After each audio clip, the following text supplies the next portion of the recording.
Please be advised that everything in my video is purely for entertainment purposes. These are purely my thoughts and opinions and are subjective.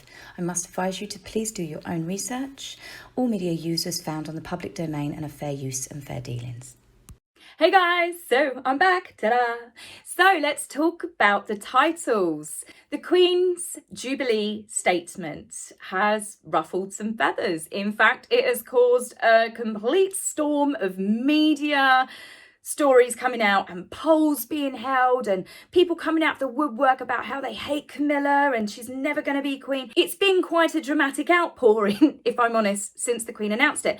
I think it might have been a mistake for the Queen to announce that on her Platinum Jubilee statement, because it stopped it being about the Queen and her 70 years, and it has very much made it more of a story of the public against Camilla. Now, this is just purely my thoughts, and I'm absolutely fine that I know not every one of you, because I know from the comments from previous videos, some of you just don't like her, which is fine. This is all about just me giving my thoughts on it and clarifying a few things to do with titles.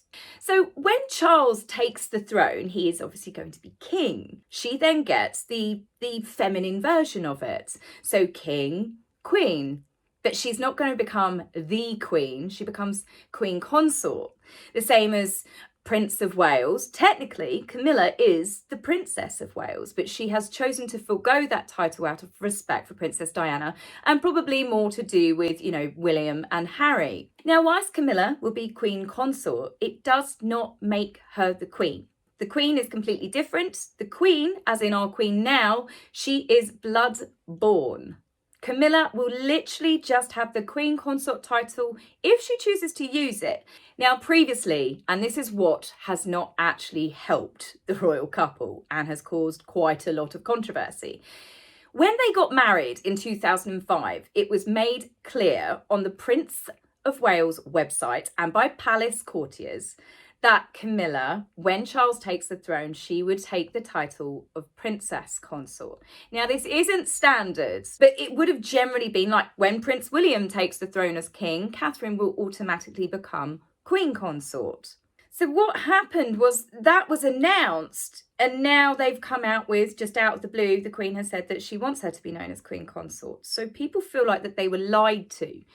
Now, could there be any justification for lying to the public? Well, in 2005, Camilla was not popular. People still hated Camilla for the whole Charles-Diana affair. Now, I'm going to explain a little bit about royal titles here for those of you that don't know. Royal titles, as I said, it's patriarchal. They will work from the male title. The women get given the feminine version of it. So a duke, a duchess, a count, like Prince Edward, Sophie the Countess. And that's generally how it works. So when people were kicking off about Meghan needs to have her titles stripped from her, she doesn't actually technically have titles herself. They're Prince Harry's titles. The dukedom belongs to him. Now, this only works if the title gets passed down to a male royal. This is why Princess Eugenie's and Beatrice's husbands, Jack and Edo, do not have royal titles. They do not become princes, they do not become dukes, they do not inherit anything. But this also explains why their children do not have titles, because Jack does not have titles and nor does Edo. So naturally, their children born will not inherit titles either. Speaking of princesses, I'm going to blow some of your brains here. Princess Diana, or Diana, the Princess of Wales, was not actually a princess in her own right. She automatically took the feminine equivalent upon marriage to Charles, such as one day when William takes over the Prince of Wales, Catherine will then become Her Royal Highness Catherine, Princess of Wales. Only princesses by blood are given the title princess in their own right. And you can see the difference. It would be Her Royal Highness Catherine, Princess of Wales, the same as it was Her Royal Highness Diana, Princess of Wales. Whereas blood-born princesses are Princess comes first, Princess Beatrice, Princess Eugenie, Princess Charlotte, Princess Anne. It was actually the public and the media that adopted Princess Diana, and it stuck. Now, this brings me to dukedoms. Dukes outrank princes. On Prince William and Prince Harry's wedding day, they were both gifted the dukedom, making them duke, so then their brides became duchesses. If, say, Harry had his dukedom taken away, then that would mean he would go back to being Prince Harry, and Meghan could then, by rights, call herself Princess Harry of Wales. Not that we could ever imagine Meghan marching around telling people that she's a princess. There is a case actually within the royal family of Princess Michael of Kent. Because Prince Michael did not inherit the dukedom, his eldest brother Prince Edward did, who is known as the Duke of Kent. Prince Michael stayed Prince Michael. So upon his marriage, his wife could then call herself Princess Michael of Kent. Are you staying with me? This all is leading up to my point. So with Camilla becoming Queen Consort, some people have asked, why was Prince Philip not known as King Consort? You can't have a King Consort. A king technically outranks a queen. So you couldn't have a king that's married into it. A king can only be born, the same as a queen can only be born. Where King George VI had no male heirs, Elizabeth, being the eldest daughter, assumed the role of queen. If she had made Prince Philip one, it obviously never would have been allowed, but if she had made him king, she technically would have had her husband a higher rank than her. Now, just a bit of trivia for you here. Prince Philip was born Prince Philip of Greece and Denmark. And when he decided that he wanted to marry and he fell in love with our Queen Elizabeth, he had to renounce all of his titles. So when Prince Philip actually got engaged to our Queen, he was just Philip Mountbatten, a British subject. It was the day before the wedding that Elizabeth's father, King George VI, made Philip His Royal Highness. So he was then His Royal Highness Philip Mountbatten. Upon the day of the marriage, however, he was then made a duke, hence the Duke of Edinburgh. So he became known as His Royal Highness the Duke of Edinburgh. Now, bearing in mind that they actually got married in 1947, it wasn't until 1957 that the Queen actually made Philip become Prince Philip, a UK prince, Prince of the United Kingdom. Now, he was known upon marriage as being the monarch's consort, but he was never a prince consort. He got made a prince 10 years later. So at the time of marriage, he wasn't a prince. So with all of this in mind, Charles is going to be the next monarch. So he is going to be king. His wife, automatically, Camilla, is just going to be known as the Queen Consort. So I said it doesn't make her the Queen. Very different. She has no political powers, no military powers. She can obviously influence him being his wife, his spouse. But it is just literally the feminine version of the title that gets passed to her. And I can understand why a lot of people have got really upset about this, because for us, we have the Queen, and then the thought of Camilla being the next Queen. But you've got to get out of that mindset. She's not going to be the next Queen. We're having a king next. They get crowned pretty much at the same time that the king gets crowned, but you know, it's a slightly different, more simpler ceremony. But they are very much the spouse of the monarch. I think that if they'd have just stayed quiet and not done an announcement that she was going to be known as the Princess Consort, this wouldn't be biting them in the arse years later. And the fact that they just wiped it off the internet like they never said that, well, you did. So I can understand why some members of the public feel like they were lied to. Personally, the whole Diana thing, it's a messy affair, but it was an affair. And I personally don't think that even if Camilla had been on the scene, that Diana and Charles's marriage would have lasted. I think that Charles and Diana were very, very different people. Now, Camilla and Charles fell in love when they were a lot younger, and they were both convinced that they couldn't marry.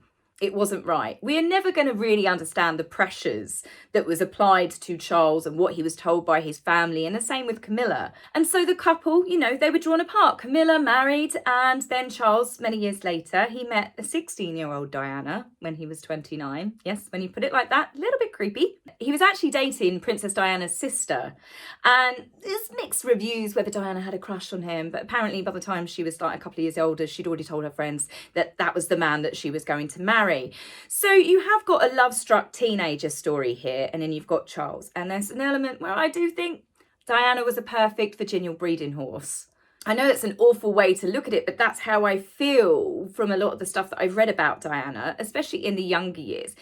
The way that she behaved later on in their marriage, well, you know, who can really judge in this scenario? She was so young when she got with Charles, and lots of people have said that they were genuinely in love.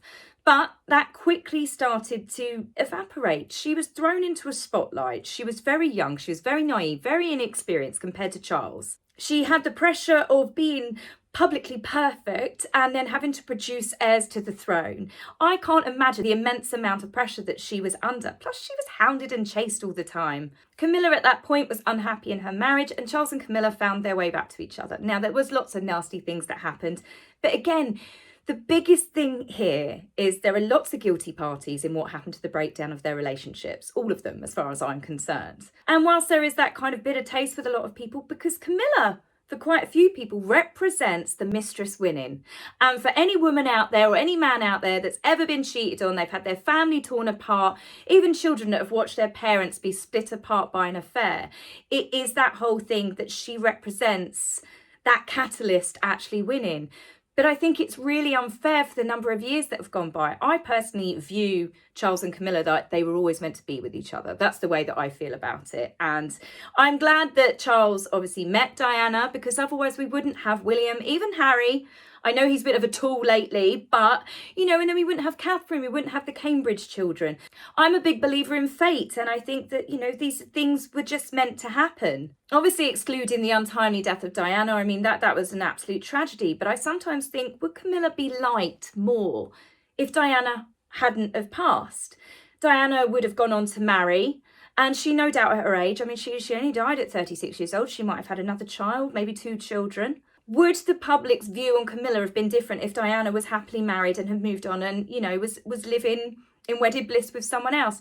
I think it would, which makes me think, do some people blame Camilla for Diana's untimely passing? So I think there's a lot of emotions out there with people where they blame Camilla for maybe personal reasons, or they, you know, to do with Diana's death. And obviously everyone's in their rights to think and feel what they do. But in my personal opinion, I like Camilla. She has finally got to be with the man that she always loved. They are incredibly in love with each other. You watch them at engagements, they're like best friends. They act like teenagers. They're always laughing and joking.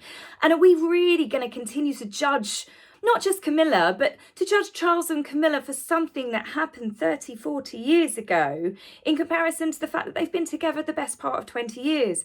And then, of course, since Charles and Camilla have been together, she has been an exemplary model of what a member of the royal family should be. She's kept her head down, she's respectful, she's supported her husband. Every member of the royal family seems to have a lovely bond with Camilla, including Catherine and the children, and just on the whole, I think she makes that family unit. Now, could there be issues behind the scenes that we're not aware of? Well, there is in every family. But on the whole, as I said, this is just about my opinion and my thoughts on it. I really like Camilla, and the main thing is here that Charles is really happy. He's in love. William is accepting of Camilla. Who knows with Harry? Harry years ago said how much he loved Camilla, but obviously he's changed his mind about quite a lot of things in recent years. So as for Queen Camilla, I'm not bothered by it. I'm really not. I mean, maybe it's a generational thing. I mean, I was 13, 14 years old when Princess Diana passed. I was only really interested in the royal family at that age when I was tearing out posters of Prince William that came out in magazines. But obviously, as I've got older, I've started taking, you know, I've bit more worldly myself, you know, I've been in relationships, and you can't judge people for something that they did in the beginning of their lives for the rest of their lives. It's not fair. So my personal opinion is, if the Queen's supporting it and that's what the Queen wants, then that's good enough for me.